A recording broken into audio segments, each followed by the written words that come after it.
So our topic for today is freedom versus security. It's a familiar tension that democracies have faced, and it long predates the internet, the World Wide Web, and cybersecurity. The goal of our panel is to explore how cyber relates to this question for both public and private sector entities and citizens themselves. We could think about something like the Arab Spring, which technology was used to enable democracy.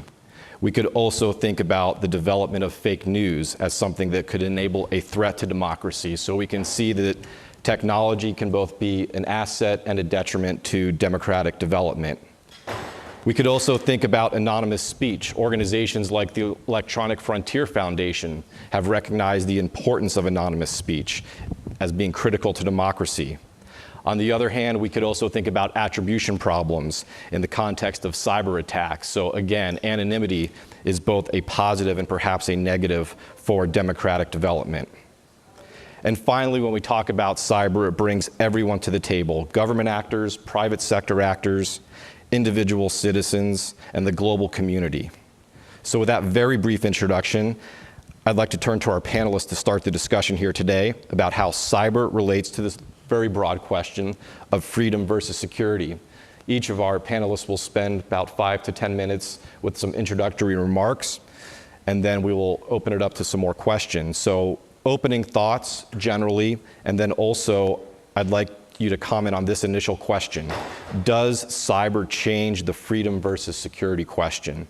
And so with that said, I'd like to turn it over to Joe Ford from the Australian National University School of Law. Thank you, Joe, and thanks to Emily and everyone for the invitation and the organization. It's a great pleasure to be here in Bloomington. So unlike, I think, the previous panel, to some extent, I think approached the overall question as what can we learn from sustainability concepts to apply to cybersecurity and the regulation of cybersecurity. Whereas given my own background, I'd rather approach the question the other way around. What does cybersecurity change about questions that we face in relation to sustainable development and the pursuit of the sustainable development goals? And that comes back to the framing question that Joe started with, I suppose. And for someone who, like myself, is not steeped in cybersecurity discourse and ideas and language, it's something that I'm relatively new to.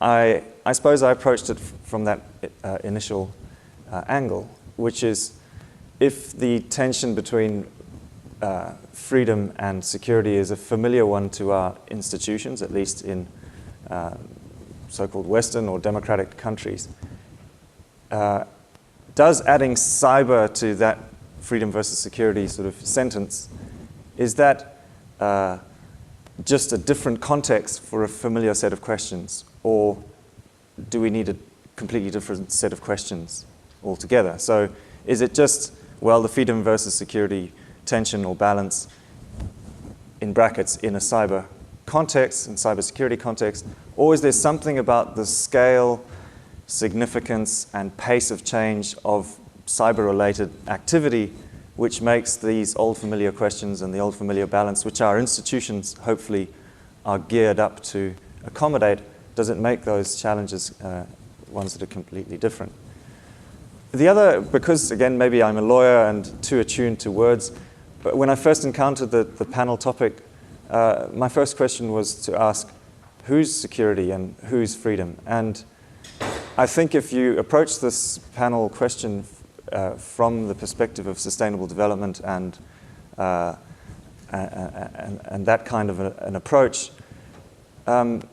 immediately you have to unpack the question of security, because as anyone here who's studying development studies in any shape or form would know, there is obviously a major distinction if we're talking about what we might loosely call human security, where the emphasis is on the security of the individual at various levels, or if we're talking about state security. And where one applies cybersecurity in a developing country context and questions around the balance between freedom and security, that distinction is extremely important in a way in which might not be apparent if you're living in what you consider to be a relatively free and fair and open democracy. So for someone coming, I was born in Zimbabwe, where there is a Ministry of Cybersecurity. Everyone knows the Ministry of Cybersecurity is not interested in security as understood, human security and the security of individuals, but is interested in state security. And so one of the questions to ask when we're talking about capacity building and information sharing, whether by governments or by business, to the developing world in the context of improving cybersecurity is to what uses are those technologies and those legitimating labels like cybersecurity? No one can disagree that it's important, but who is using those technologies and those labels and those legitimating relationships, and for what end? And I think that's something that doesn't really come through enough so far in the discussion today. My own work is about business and human rights, and more generally the role of the private sector in the implementation or pursuit of Sustainable Development Goal 16, which is revolves around the role and rule of law in building peaceful and inclusive societies. So when I encountered the panel question, I suppose I was interested in what is the role for responsible business in promoting the rule of law in cyberspace and the regulation of cyberspace, especially as it pertains to developing and less developed countries. And there's a number of policy frameworks and principled frameworks that govern those sorts of questions, but one of the issues that I wanted to put out there, and perhaps we can discuss, is that in the sustainable development discourse as it's now taking place, the private sector occupies this ambiguous space of kind of hero and villain. And increasingly, in all the policy rhetoric around sustainable development goals and so on, it's as if the development world has discovered the private sector and is championing business as the new panacea for developmental ills. And for all the problems that are faced, whether they're of a cyber security nature or in the physical world, so to speak, there is to some extent a lot of policy rhetoric which champions the role that business will play both in defining developmental goals and in delivering them. And I think we still need to be a little bit cautious about that on two levels. One has to do with incentives.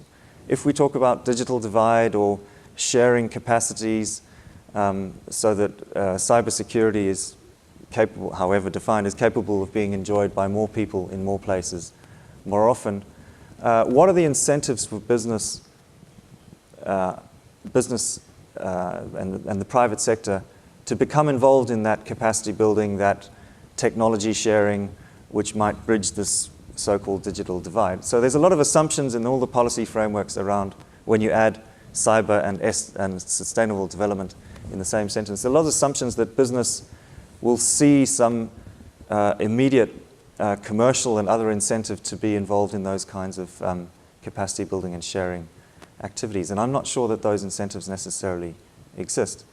And the other question or reason for caution is really about a principled one. Perhaps co-governance or the role of business in delivering public goods, including security, is inevitable.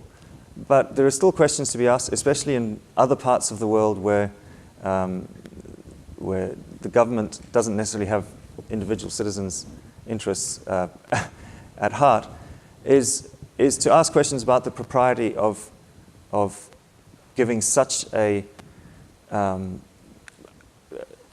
emphasis to the role that the private sector plays in delivering public goods such as security.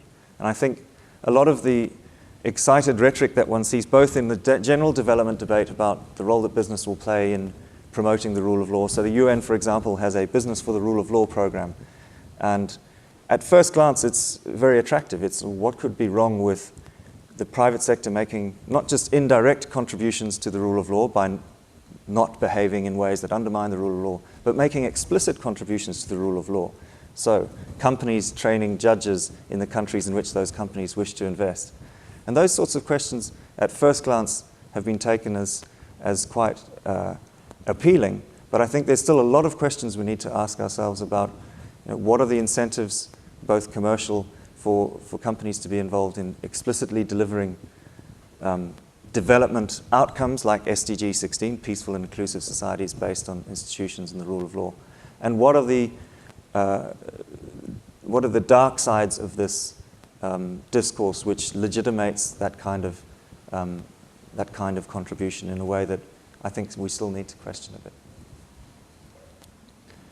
Thank you, Joe. That was a great start to our conversation. And now I'd like to turn it over to Jackie Kerr from the Center for Global Security Research for her opening remarks. And just again, the initial comments as well as your thoughts on this question. Does cyber change the freedom versus security question? Jackie? Can everyone hear me, or do I need this as well? Okay, or better with this? Okay. Okay, great. Thanks, that was really interesting. So I went about this question, I was thinking how it relates to the earlier panel and to the issue of sustainability. And a few first things that occurred to me are that there's a need to really think carefully about the terms. What are we talking about when we talk about freedom?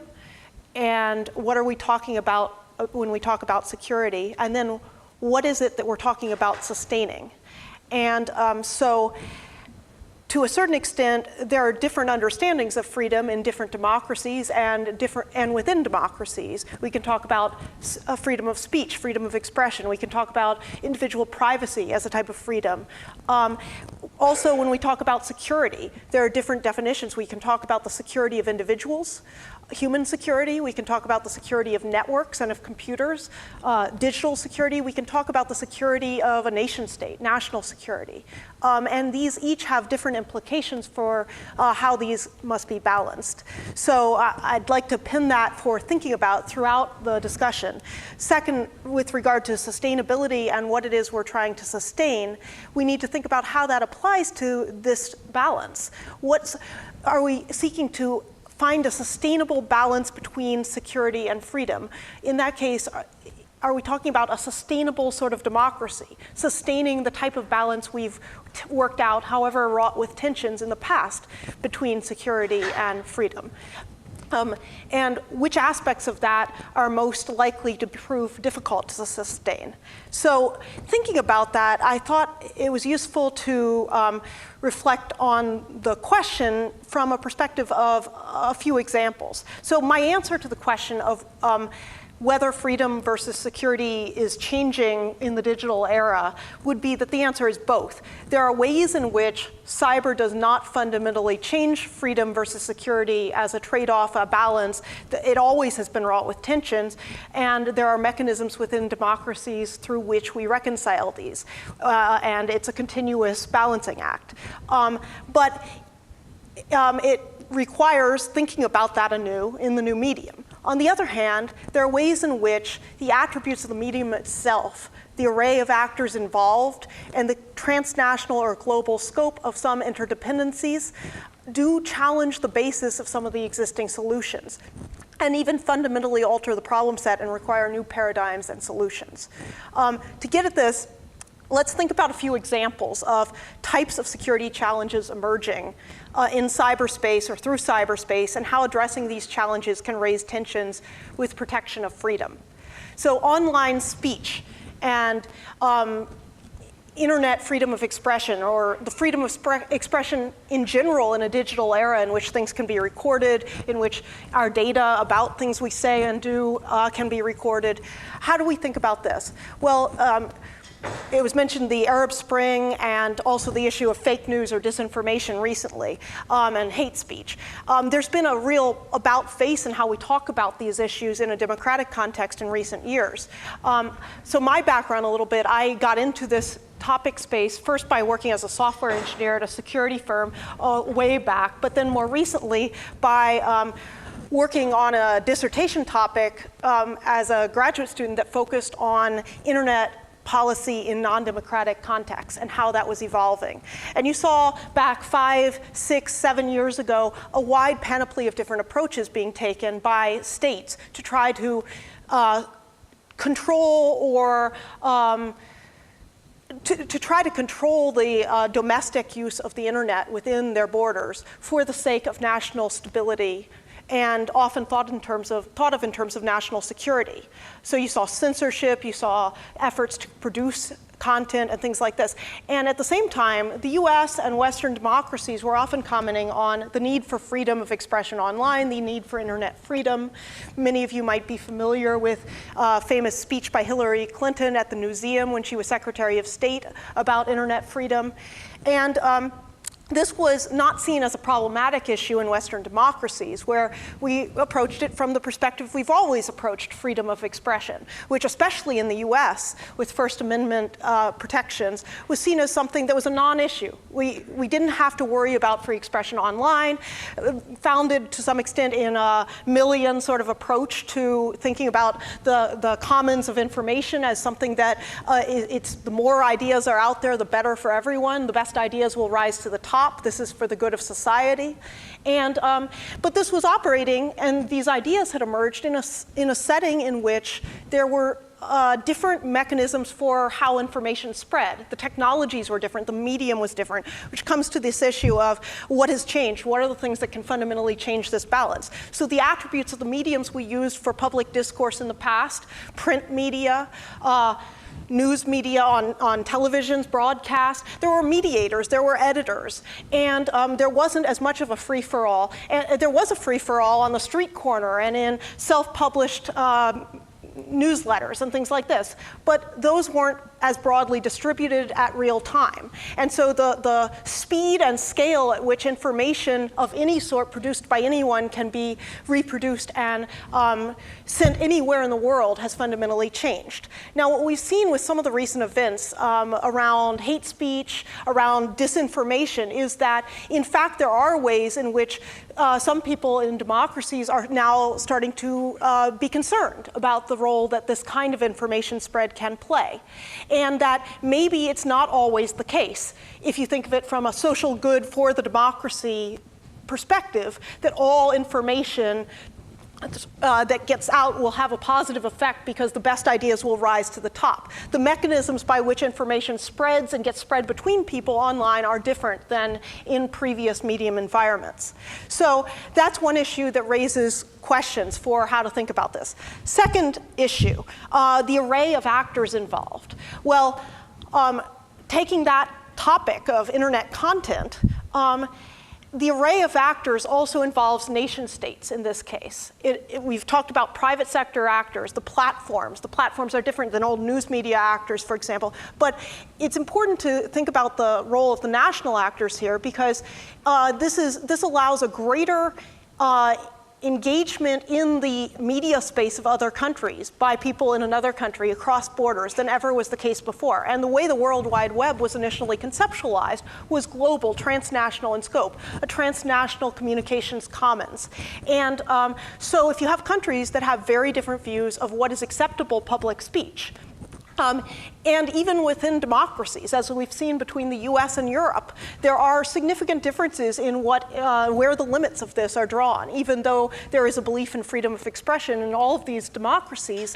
And if you take into account countries like China or like the UAE, there's a lot of difference in perspective in terms of normative views of what's acceptable. Then how do you reconcile that when you have the same corporate players serving as platforms across those borders? How do they reconcile it when they're trying to deal with 150 countries? Do they do something different in each setting, or do they do things the same across and violate the rules of some countries? Especially challenging when you're dealing with countries that are rights violating. Then the issue well, let me come to one more example of where this becomes apparent, the differences. So if you look at the issue of privacy and anonymity and some of the debate in recent years about encryption, this is another example, in addition to freedom of expression, of a freedom that we need to think about, and how we think about what the freedom is defined reflects on what this balance should be. So the different actors involved, even within democracies, have dramatically different views on this issue. For some actors involved, say, the FBI, we're living in an age in which it is going dark, in which there is a lack of available data for prosecuting cases. Take the San Bernardino case and the Apple FBI tension over the unlocking of iPhones, for example. On the other hand, if you take the perspective of civil liberties activists on the side of privacy, we are living in a golden age of surveillance because the data amounts we generate are so enormous that this allows for new types of tracking and identifying people that were never before available.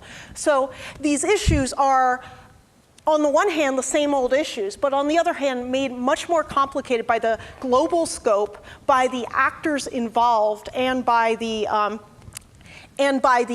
changes in the attributes of the medium, the amount of data involved, the speed and flows of information, and the transnational scope of those flows.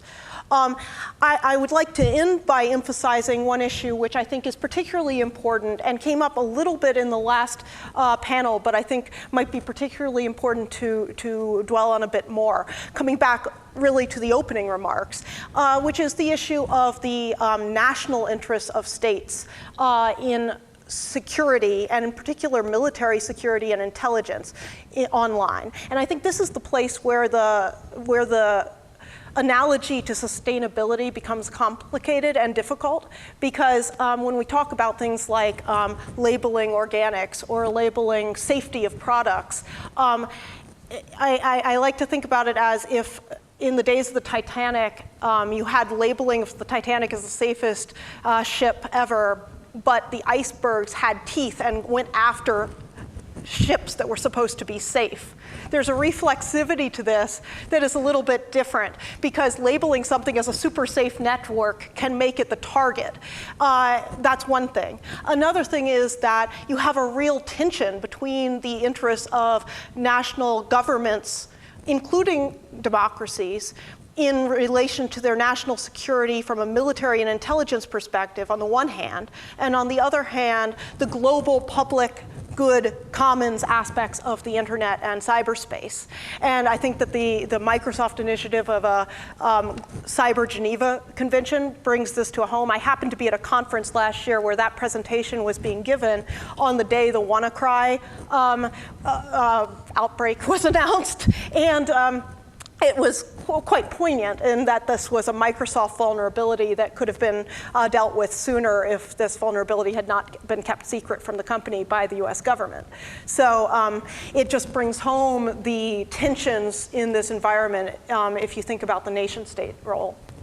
I'll end there, thanks. Thank you, Jackie, that was great.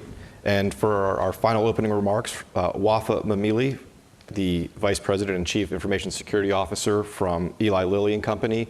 Whatever introductory remarks you'd like to share, and then also to answer the basic question, has cyber changed this traditional question of freedom versus security? Wafa?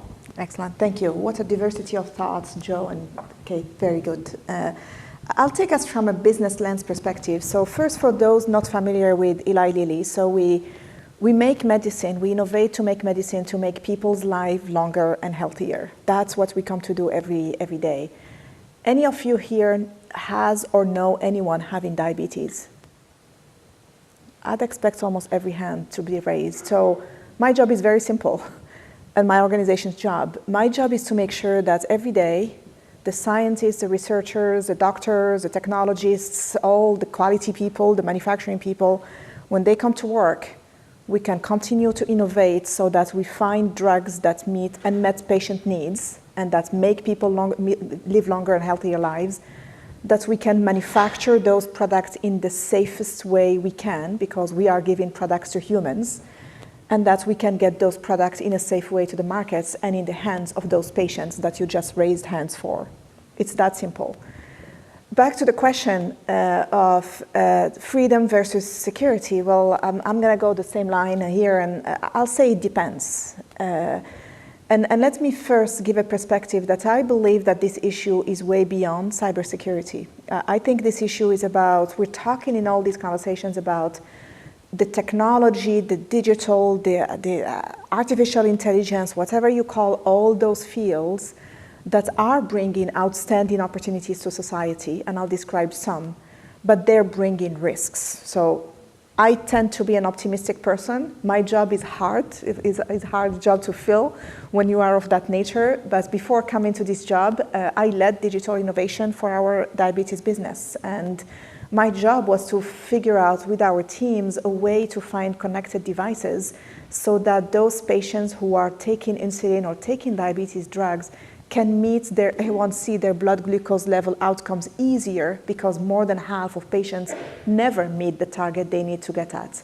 So we were looking at technology, device, artificial intelligence, connectivity, and those are pumps. That's stuff you get on your body, and they make decisions, and they inject you with more or less of insulin. That's the intent. So the question is not, do we stop, do we get scared and don't allow these innovations to come, but how do we go after security by design? I think the keynote speaker talked about security by design. How do we make sure that we embed those new ways of thinking and having that security, and not fool ourselves by pretending that we are smart and we're going to protect to perfection, but how do we make sure that we protect and we allow ourselves to assume things are going to go wrong? How can we fast detect? How can we respond, recover, and get back to business, and make sure that our patients are always safe? Those are the ones we have the privilege of serving. So I see this as an opportunity overall, rather than a constraint, but it's a hard one. I don't think we have figured out everything yet. I think WannaCry, NotPetya, for again, it was talked about earlier, that shut down businesses. They've just proven to us that we haven't yet understood, and I don't think we're done with what can go wrong. Let me take a perspective and talk to you from a business lens of a company that's in pharma, in pharmaceuticals. Who do we worry about? So in our jobs, day in, day out, we think about the threat actors, and I'll use this lens to illustrate the freedom versus security. And why are these things happening? I believe that we have to get to the root cause, because that's going to make us better thinker. We have to think like them. That's the point. So I want to make sure that myself, my full team, the partners we work with, think like hackers. They think like nation states, because that's the best way to be prepared. We are, I was talking earlier, I feel like we are warriors, because we're not here philosophizing or debating or doing we are here making drugs that go in your hands, or devices that go in your hands. So the stakes are extremely high from a human side perspective. So first, we are an IP company, so intellectual property, we innovate. It takes 10 to 15 minutes to get to 15 years, I wish it was minutes, to take a drug from the research labs to the markets. And only 1 out of 1,000 or sometimes 10,000 is gonna even make it. 1 billion to a few billions to get to market. So again, the stakes are high from a sustainability to our business. So I'm taking the lens of sustainability to growth, and growth, as mentioned in the previous panel. So those are nation states, and they are interested about IP. So it's no secret, China 2025 program, they want to build healthcare in their country, and others, not just China, they go after intellectual property.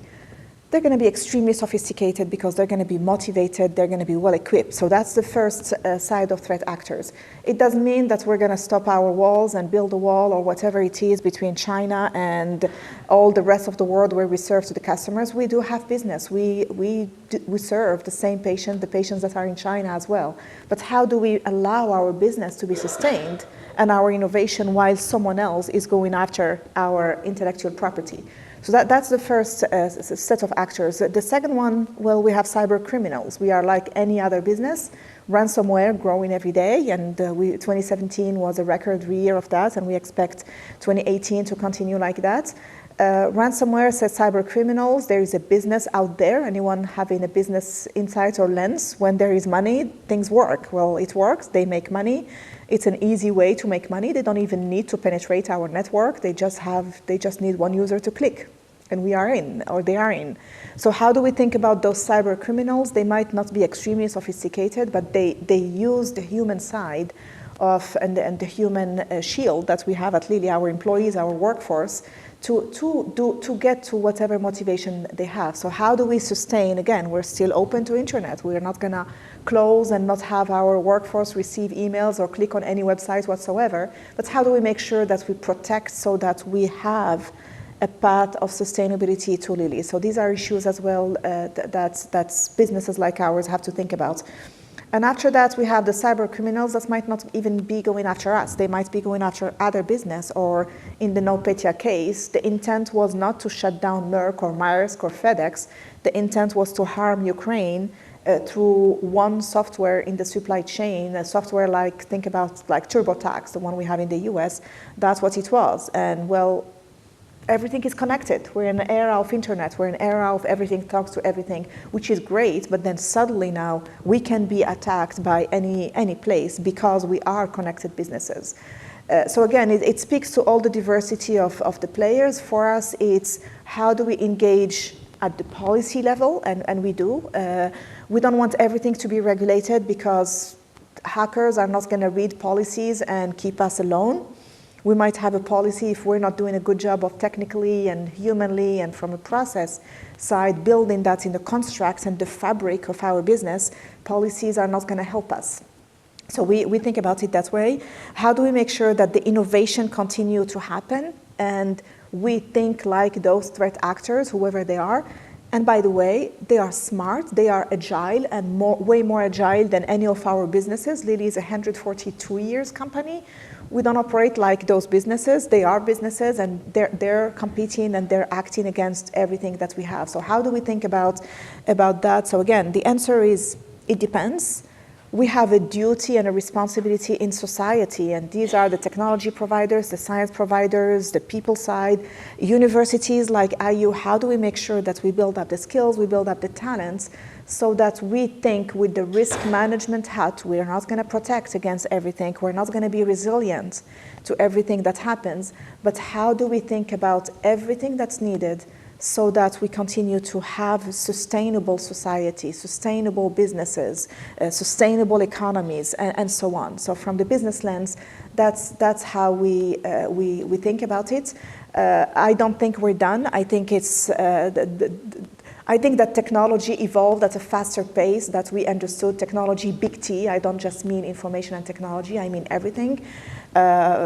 Wait until we have robots. Someone talked earlier about Sophia. Wait until Sophia can stand in a manufacturing line and make decisions about which batches to release or not, what can be done with those things. So we have to outsmart the system. We have to outsmart the innovation that those extremely motivated actors have, nation states, cyber criminals, or so on.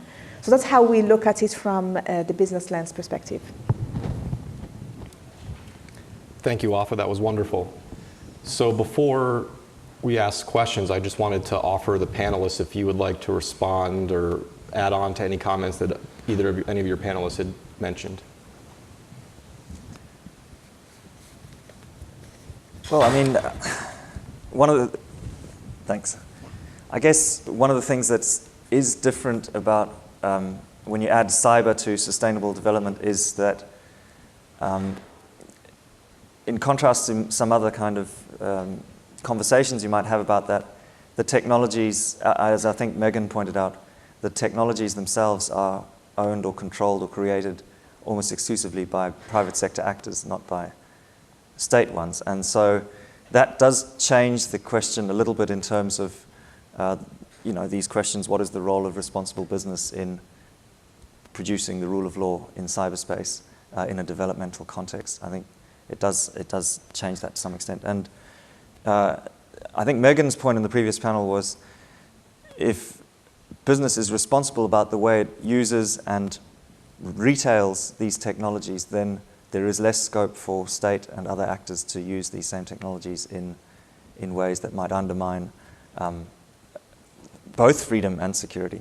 The other thing, I suppose, is just to reflect, again, we can get too kind of caught up in definitions and semantics and so on, but for someone who is quite new to this field and sort of saw this panel almost as mapping a research agenda because there's so many different moving parts, I just find some of the language quite interesting. So Jackie talked about using the word sustain, which of course comes from from which sustainability comes. But when you approach these issues from a development perspective, in other words, international development and poverty reduction perspective, we're also looking to transform things, not simply sustain. And sustain has a sort of status quo dimension to it, whereas transformation is a much more positive idea. And that goes back to what I suppose I was trying to say about if you approach the new cyber topic schooled in the debates around development, then one of those debates is around the securitization of development and the appropriation of not just technologies, but the appropriation of terms and concepts which have institutional legitimacy, but for ends which are quite narrow and related to the security of particular regimes. And in the part of the world that I come from, that means particular families, basically. And so I think we just need to be, when we add all these things together and try and come up with a research agenda, because this is a series of symposiums on sustainable development, just happens this year to be on cybersecurity. So it is to just be careful about the way in which the promotion of otherwise vanilla kind of everyone agrees ideas around let's promote both freedom and security in cyberspace, those ideas and those discourses can be appropriated by actors who have a very different agenda at home in countries that don't have the institutions and the rule of law that thankfully you have here.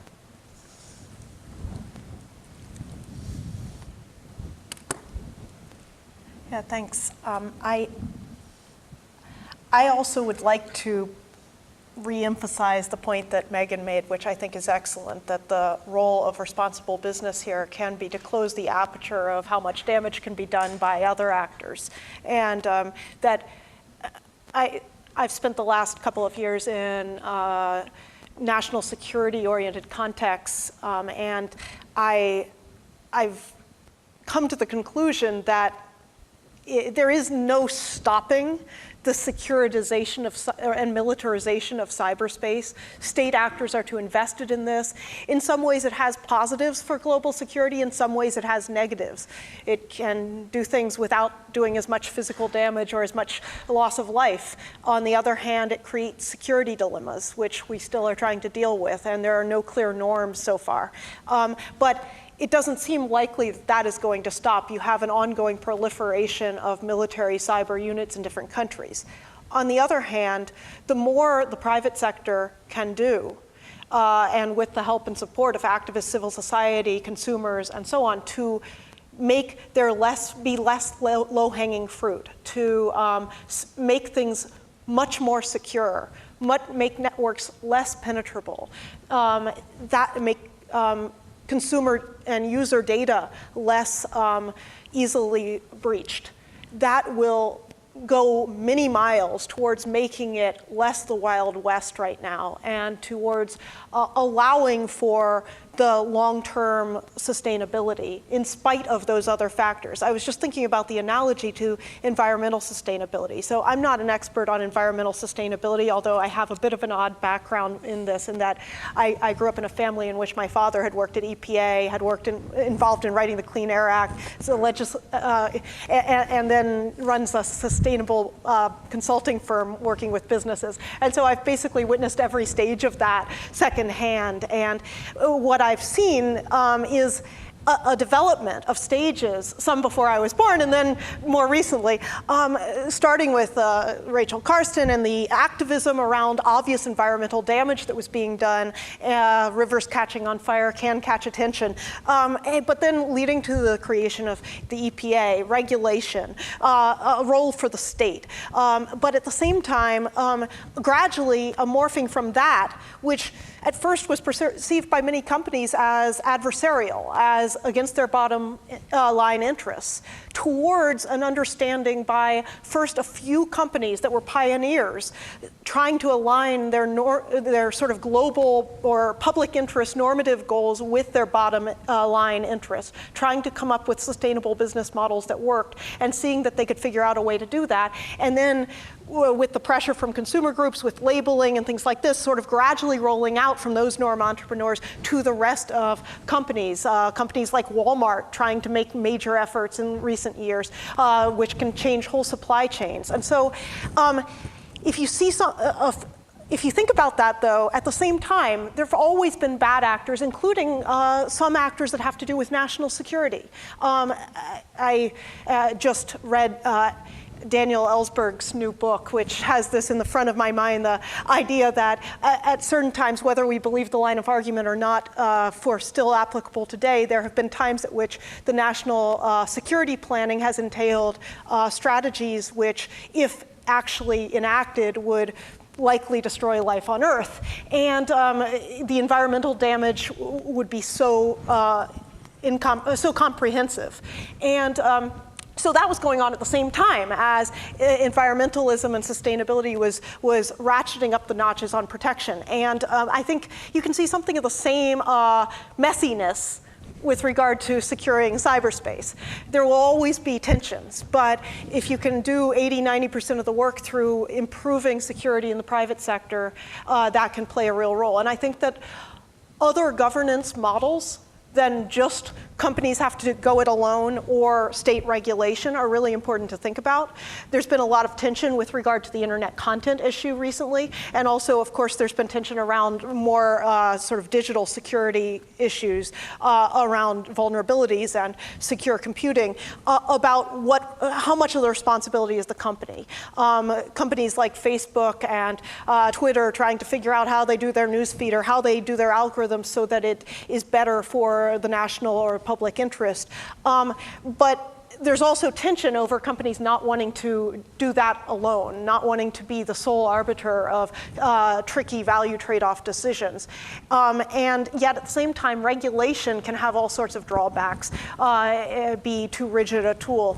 And we've seen in the sustainability space a lot of other models of consortiums, of best practices. And I think we see some of that starting in cyberspace. The Global Network Initiative is one example that comes to mind.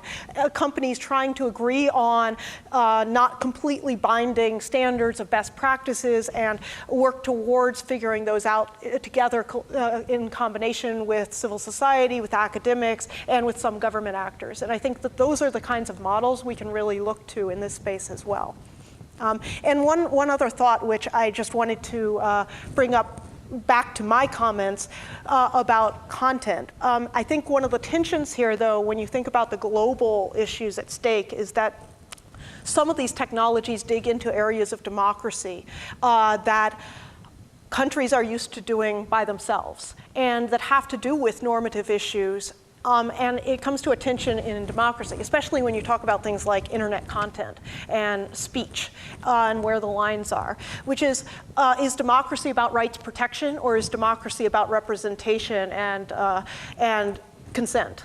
And the tensions around internet content and its limits really come to the fore when you think about this point. You know, a country like the UAE or a country like China that have censored internet content for certain issues for the sake of national stability and for the sake of normative values that are ostensibly values of the society. Where does one draw the line between what should be, you know, the sort of global standard and what should be the right of a country in terms of its sovereignty, and how that can be agreed upon in terms of these transnational platforms is one of the real points of tension. Thanks. So I have a question for each of you, and I'll just start back with Joe and work our way down. And this is not a direct quote of what you said, but I think it's close. You said something along the lines, the private sector occupies an ambiguous space between being a hero and being a villain. And so, and you talked about creating incentives for them to be the hero. So first of all, what does it mean for a private sector actor to be a hero? I don't think that was your exact word. Also, what are the incentives to get private sector actors to play that role as opposed to the villain? Yeah, so the hero-villain sort of contrast was, it might not be a good one, but at least in the general development discourse, I was referring to the sort of what I meant by the discovery of the private sector as a important developmental actor. And that's certainly, if you trace all the language of things at the OECD and UN levels, there's definitely that sense that having neglected the private sector as both a stakeholder in sustainable development and a beneficiary of it, there's now been this sort of overcorrection to some extent. So a lot of, for example, in Australia's white paper on foreign policy, the developmental aspects of that, put huge emphasis on business playing a leading role, not just an indirect role by job creation and so on, but a very explicit role in contributing to various developmental public goods. And I think there's a sort of over-valorization of the private sector in that sense, in the sense that it, A, hasn't necessarily looked at why businesses would make those kinds of explicit contributions, and B, hasn't necessarily unpacked what is a proper role for the private sector in delivering or co-delivering public goods such as regulation and governance, self-regulation and governance, because at some level these actors lack a certain legitimacy that only governments have. And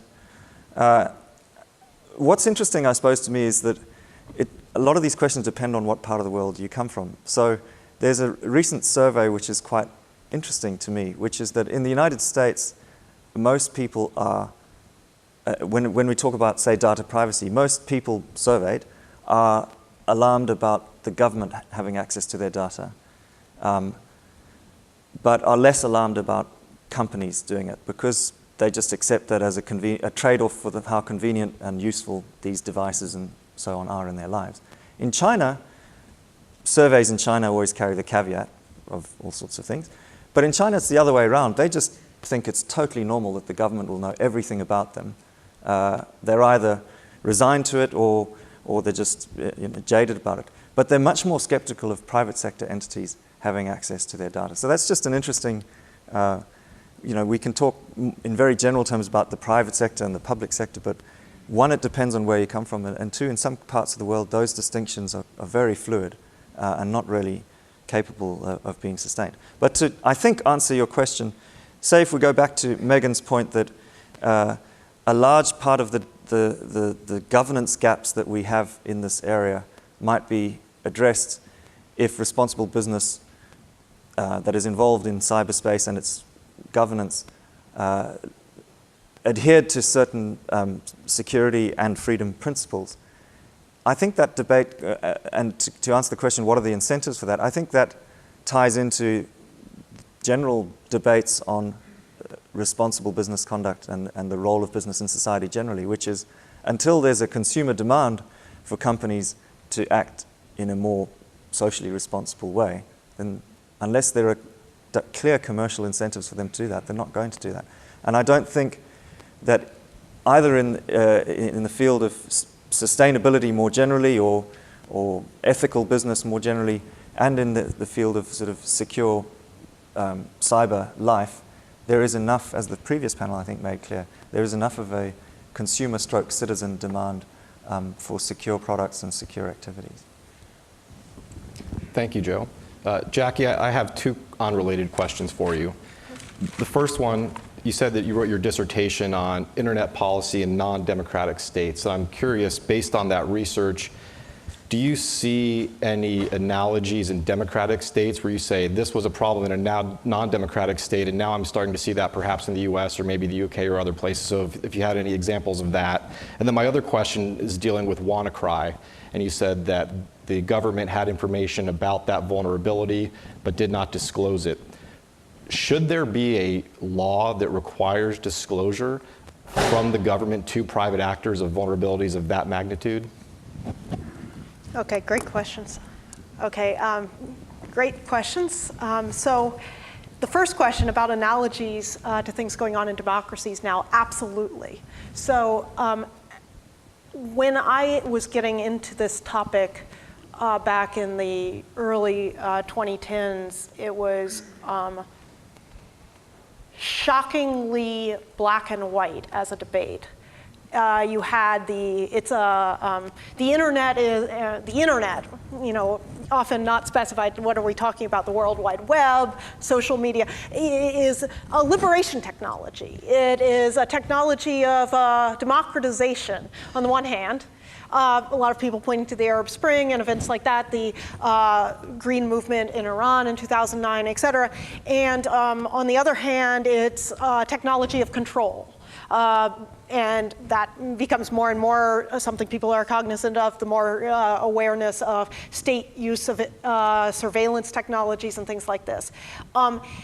And for a while in there, the US especially, but Western democracies in general, were the champions of internet freedom. And this was not seen as hypocritical, partly because there was a lack of public awareness of other things going on. I think that two things which changed that spectacularly for the US's legitimacy in leadership in this domain were the Snowden revelations and the Snowden revelations and the revelations about the US development of Stuxnet and use and deployment. And so you had at the same time in the 2012-2013 period a growing awareness of the use of surveillance technologies by the US for intelligence purposes on the one hand, and on the other hand, the development of military cyber capabilities, which people who were involved, of course, knew about, but it was very underpublicized at that point. And so the debate around this whole set of issues has changed tremendously in Western democracies since then. But especially in the last couple of years, since the DNC hack and the sort of heightened attention to disinformation. I have a presentation I give on this topic where I start with images from the Arab Spring and headlines and then switch to the last year, all the stuff about the election hacking and disinformation, fake news, hate speech. And it's just, if you look at our public discourse about this, it's a swivel effect. But I mean, really, what you see happening is a realization that it's not as simple as was thought previously. So back in the 2000s through the early 2010s, Russia and China and a number of other states, including some of the states of the Gulf region and some of the states of the Shanghai Cooperation Organization, Central Eurasia, were involved in making efforts to promote global norms around internet sovereignty or around non-aggression in information space of other countries. And this was seen by a lot of people in the Western democratic context, a number of official statements and things to that effect, as well as statements by activist groups, analysis, that this was just looking for an excuse to legitimize censorship in authoritarian states. Russia in 2000 had adopted the doctrine of information security, which was just updated in December 2016, a year or so ago, to explicitly include internet and social media types of content.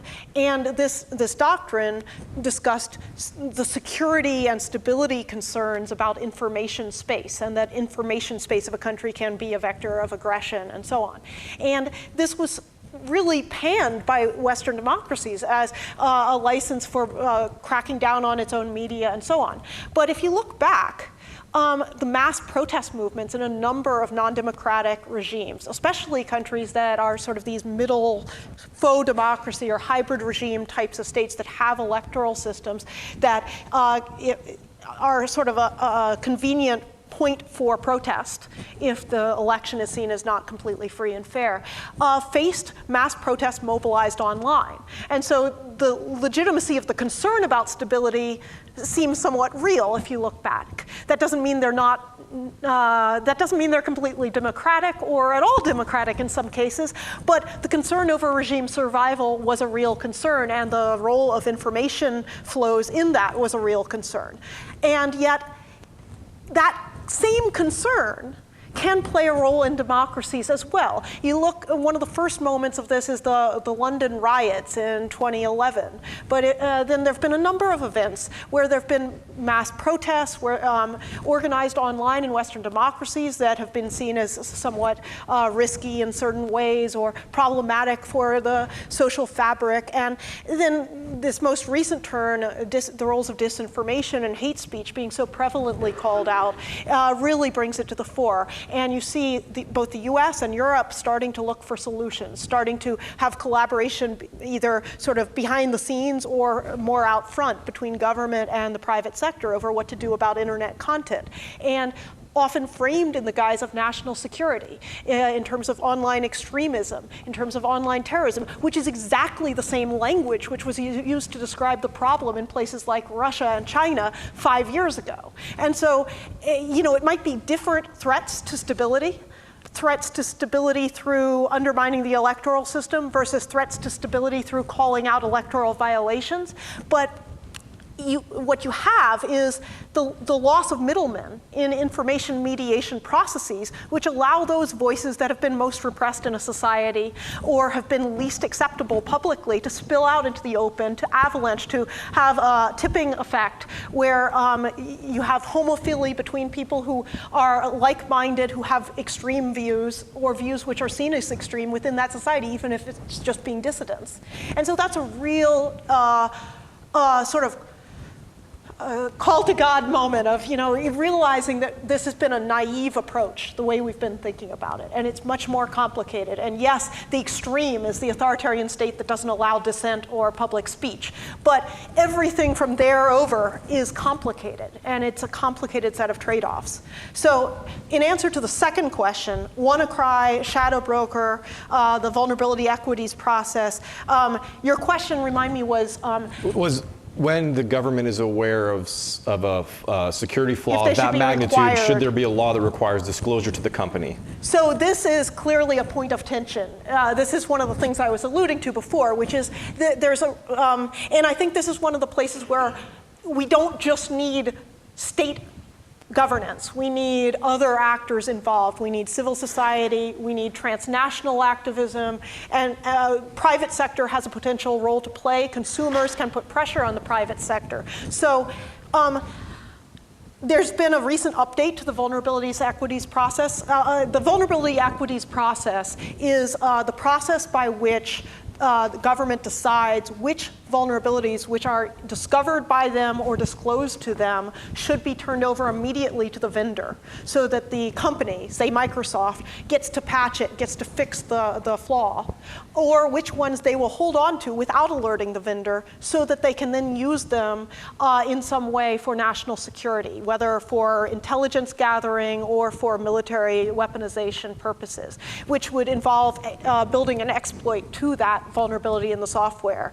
And so the shadow broker, the WannaCry was a really dramatic moment because it brought home a point that had been made by many in the private sector and activist groups for a while, which was that this was there was a problem with government keeping vulnerabilities and not telling the vendors because there was a risk of blowback.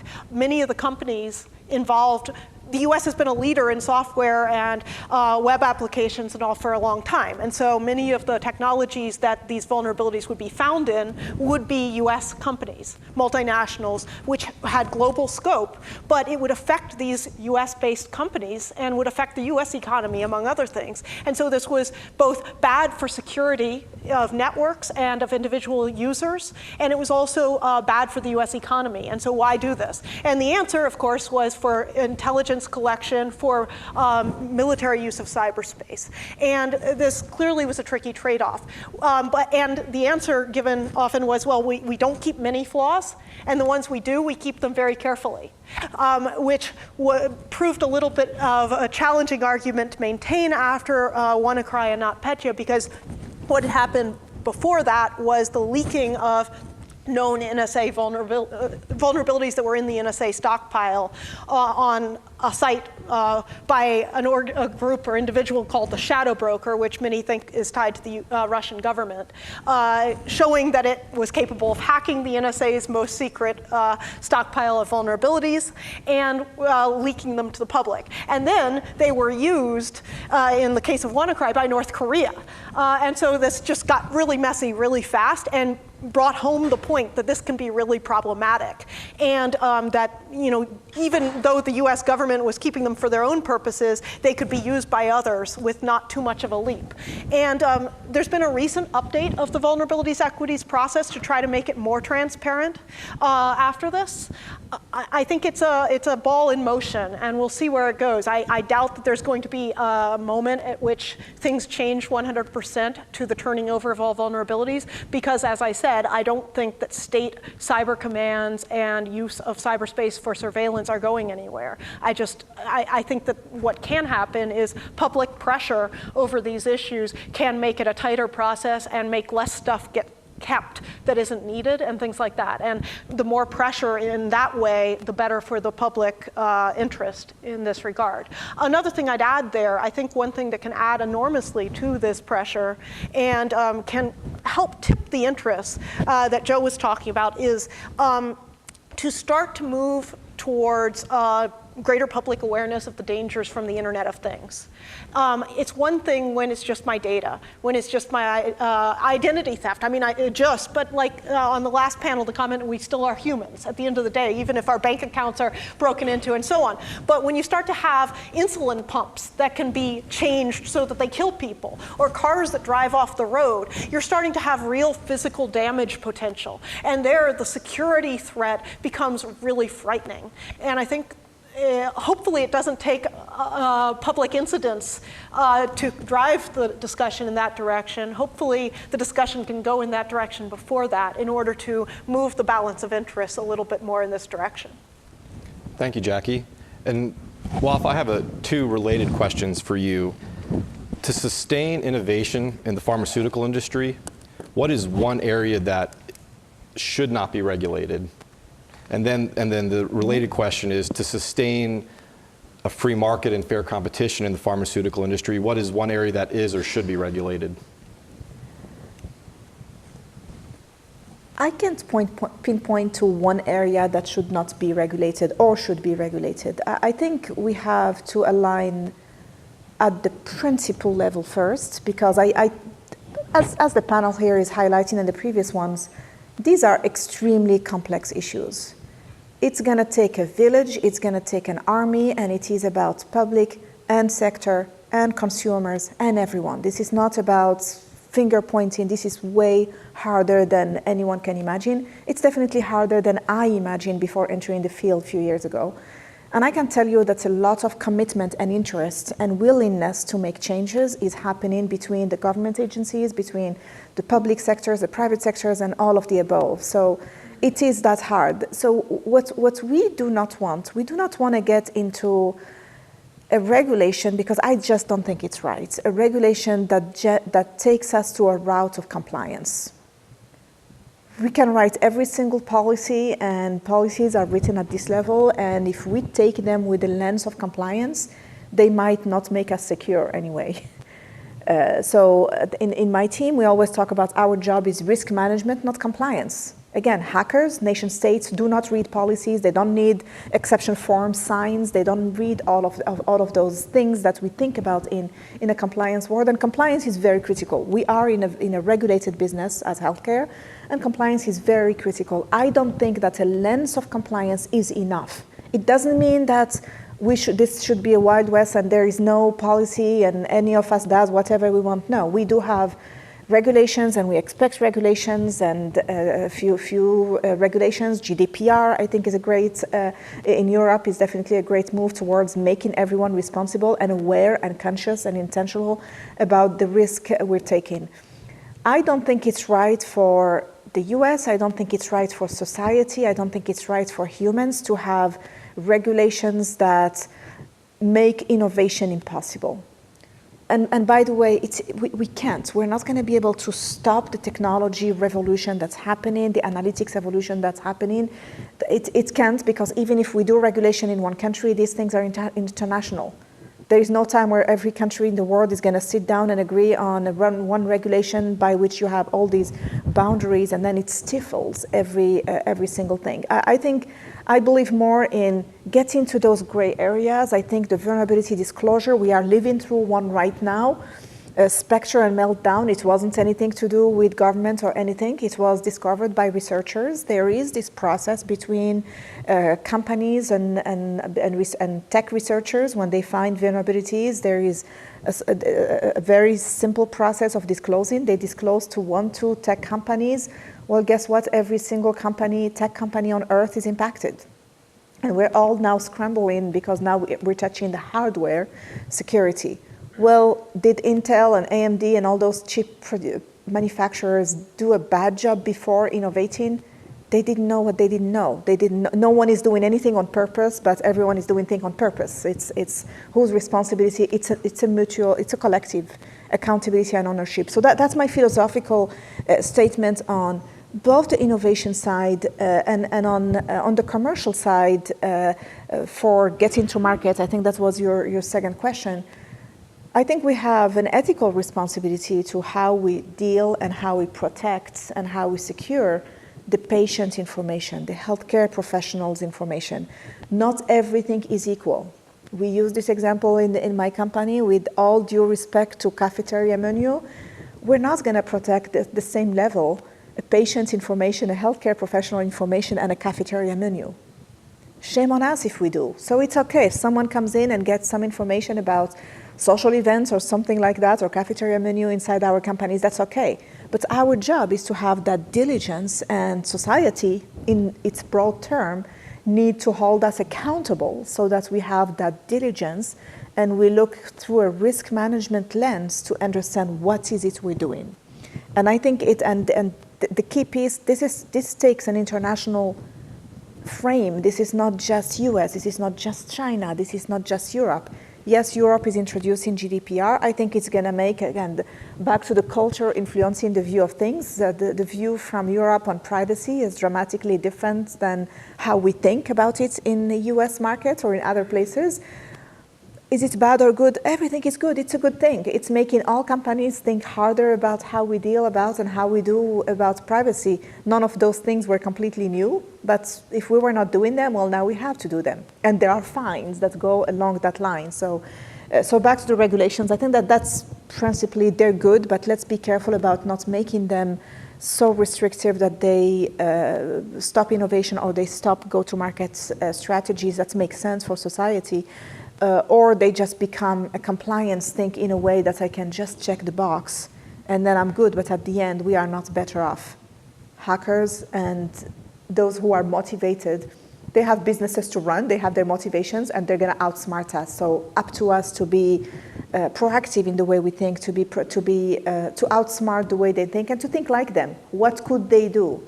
If I have this Internet of Things device connecting my fridge to my home, to my everything, and I'm using the same password accounts and all these things that I'm using on my bank accounts, and yeah, we're making hackers' life very easy to go after us personally. Same applies to businesses. So how can we outsmart that thinking while respecting all the regulations and policies? And again, we do engage at the policy side internationally and definitely in the US as well.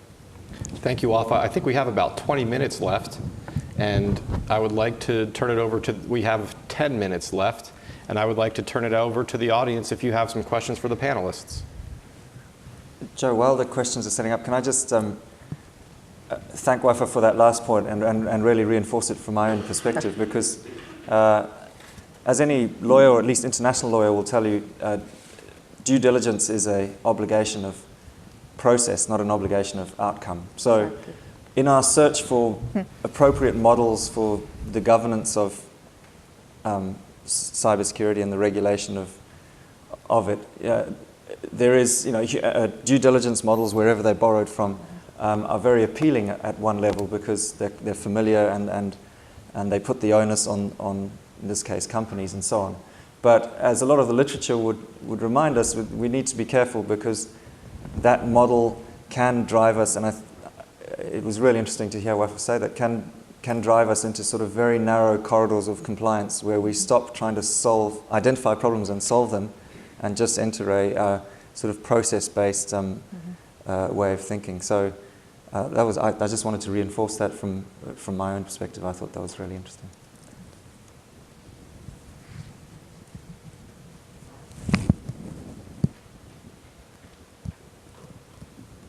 Hello, my name is Max McGriffey. Today we're talking a lot about these nation states that have virtually limitless budgets that they can use to go after. We talked about the NSA and U.S. Steel. How does the private sector cost-effectively budget against these nation states, and is there any best practices that the private sector uses, such as industry-wide partnerships or government partnerships that they prefer? Very good. Excellent question. So first, back to the nation states. Yes, there are some that have unlimited budgets, and you mentioned some of them. What we are seeing, and maybe we started to see this in 16 and 17, is other nation states entering the field with about the same motivations or a little bit different motivations. And previous presentations talked about North Korea, and of course Russia has different types of motivations, Iran and so on. They don't have to work as hard as the others did, because all these techniques, tactics are now on demand. You can go online and buy a ransomware toolkit and go after a company. And by the way, you only pay when you hit your targets. So on-demand, value-driven payments, outcome-based payments is sophisticated and is getting out there. So I just want to call your attention to that. So how do we think about it from the private sector? First, we think about it from a risk management lens, full stop. That's what it is. That's number one. And we think about what are the crown jewels, and those crown jewels can be either information or can be business operations or can be devices. So manufacturing sites, their manufacturing operations, industrial control systems, they don't have to be crown jewel, but we protect them because we want that medicine to be safe. Devices, regardless, we protect every single thing around that device. So we think about that. What is it we care about the most? What's the crown jewel, either in processes or in information? And then how do we have a balanced strategy to do protect, detect, respond, recover? Just figured I went through the NIST cybersecurity framework that most businesses in the US, at least from the National Institute Standard and Technology, align to. So we do align at Lilly to that, to NIST. And then after that, so we do that and we go through, we do our due diligence. Do we understand the assets, the projects, the programs? Do we define the controls? All the standard things that we do in risk management from security. The second one, which is very critical, and you alluded to that a little bit in your question, is partnerships. So we are not in this alone, and we will never at Lilly have all the intelligence we need. So we are extremely close to all agencies around the world, from governmental researchers who disclose and share with us intelligence threats. They could be either tactical things. Right now, there is this IP address doing that, or there's that website doing that, or strategic. We look from geopolitically as well, what's happening. Well, now we're paying attention to South Korea, as an example, because of what's going on in the negotiations between North Korea and South Korea. So we evolve that almost every month, every day tactically, every minute tactically, 24 hours a day. So we partner with private companies who have intelligence. We partner with government agencies and services who have intelligence. And at the same time, we are part, especially in the US, it exists as well outside of the US, we're part of the ISAC. So they were established by aligned to an executive order a few years ago. And so information sharing and analysis center. And we share, so we're protected by that, where we can share indicators of compromise. What do we see? Someone is trying to attack something, and we have intelligence, and we share that as fast as we can with our peers in national health here. So there is a national health one. There's one for financial services, oil and gas, you name it, all the critical infrastructures. Healthcare is a critical infrastructure, so we have one for that. So it's a big world of sharing, and it's only by competing together that we can sustain and grow our businesses. So we do that, and we do that a lot with government agencies, the FBI. So they're not going to give us anything strictly confidential, but they give us, hey, there's this going on, or we've seen this around your network, and they don't have to tell us why they saw that, but as fast as we can, we share information with each other in a protected way without compromising the integrity of our company nor the privacy of anyone, but we share indicators. Any other questions? So we have about 4 minutes left. I could just supplement Please go that ahead, answer Joe. by reference to something that Brian, Professor Ray, raised in the previous panel, which is that we've talked about the demand from consumers for more secure products and so on, and how that will contribute to the net aggregate of security in cyberspace. But that demand can also come from other sort of regulators of corporate behavior, which are insurance firms and obviously investors. And when insurance firms in particular start to require certain levels of precaution and response, then the cost for that will simply be built into, and since it generally will be built in across sectors, it will sort of be a pre-competitive thing, I imagine. Excellent question. Yeah, very good comments. So I have one last question. We only have a few minutes left for each of you to wrap this up and maybe spur conversation at lunch. Should we, human beings, be more afraid in the context of cyber and freedom versus security in cyber? Should we be more afraid of public versus or private actors? And let's also be clear that you can have criminals in both public and private actors. Who should I be more afraid of in the context of freedom versus security in cyber, public or private actors? I'll give you the methodology we use in businesses, or any CISO, any Chief Information Security Officer of any place uses or should use. It's a risk management lens. So think about what is it that anyone can be motivated about. So if you're a researcher and you're working on a big piece of IP that's competitive advantage and things like that, yeah, nation states can go after you, and because they might want to acquire that, and they're going to do that not just through technology, they might do that through humans, and they have different tactics at their hands. So if you're a citizen like any of us, and we all have banks, we all have money, we all have things like that, well, it's likely going to be first the cyber criminals. Cyber criminals don't tend, very rarely, very few of them are sponsored by nation states. We see that a little bit in maybe one nation state, not in others. They tend to be mostly people who have financial motivations. This is a business. It works. If any of you is interested, you can read Spam Nation by Brian Krebs. It talks about how the business of ransomware and just spam emails, how does that work and what motivations are behind.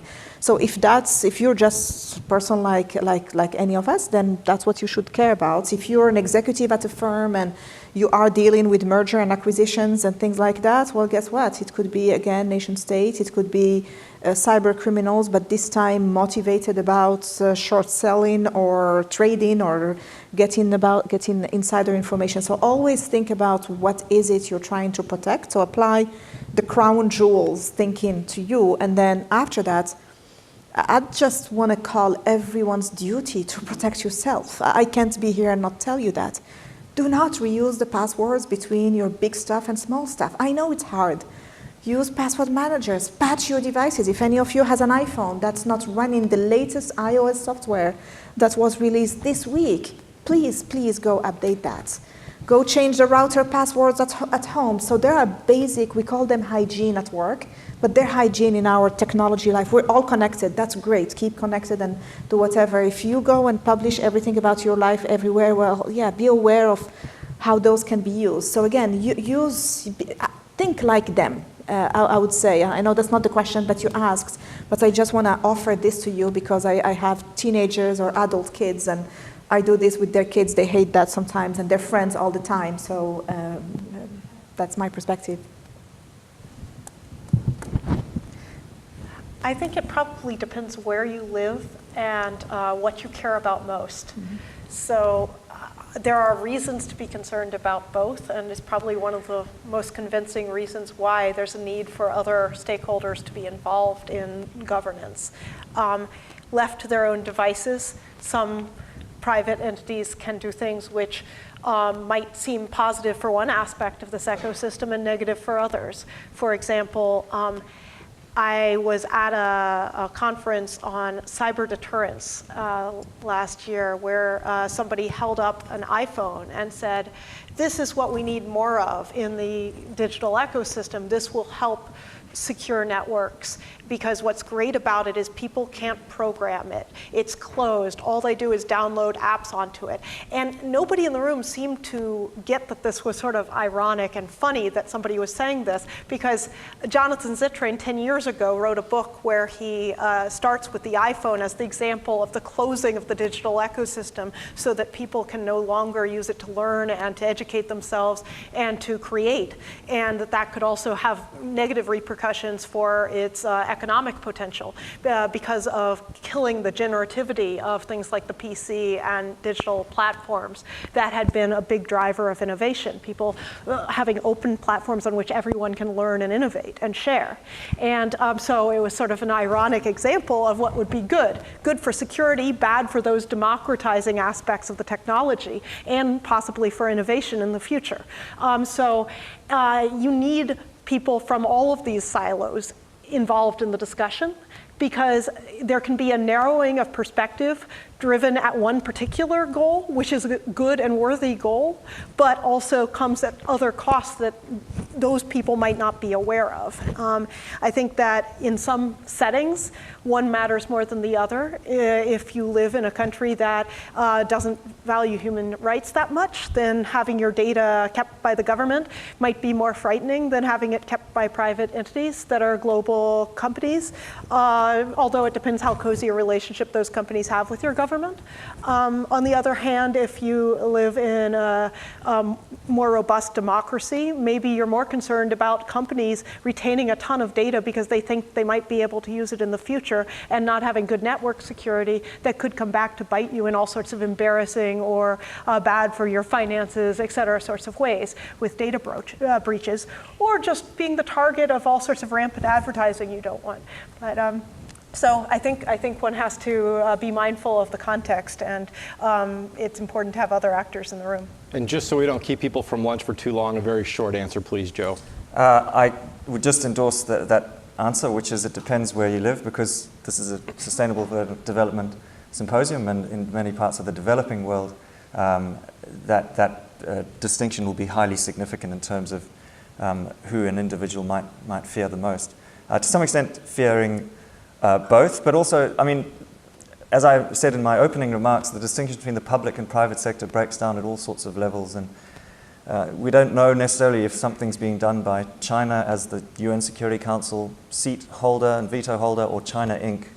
And you currently have a president who might sometimes see the State Department's role as merely facilitating capital, and the blurring of those sorts of lines. I think one thing we have to be afraid of, whether it's from the public or private sector in the balance of freedom and security in cyberspace, is sort of creep or normalization, so that we sort of forget how we used to live and just become resigned, partly because, as the previous panel talked about, the overwhelming dominance of just a few companies in online world, Amazon, Apple, Google, and Facebook. Between them, I don't know if there's any others, but because of sheer convenience and apathy on our part, we just become used to, whether it's from government or companies, knowing so much about us and forget how we used to live. And finally, I suppose just before lunch, and it's also by way of thanking Indiana for having me. So it's summer in Australia. So it's very summer. It was 47 Celsius the other day, so where I was. So I guess it's a remark to say, you know, if I may, that although you're going through, in some respects, a winter of some sort in terms of secret societies and national security and conspiracies and so on, I would say don't be afraid, just be cautious, because all seasons come to pass, and you have very strong institutions in this country. You should believe in them. and work for their success. So don't be afraid, just be cautious. That's a wonderful place to stop. Before we give applause, I just want to say we're going to turn it over to Emily to talk about lunch, but first a round of applause for our great panel.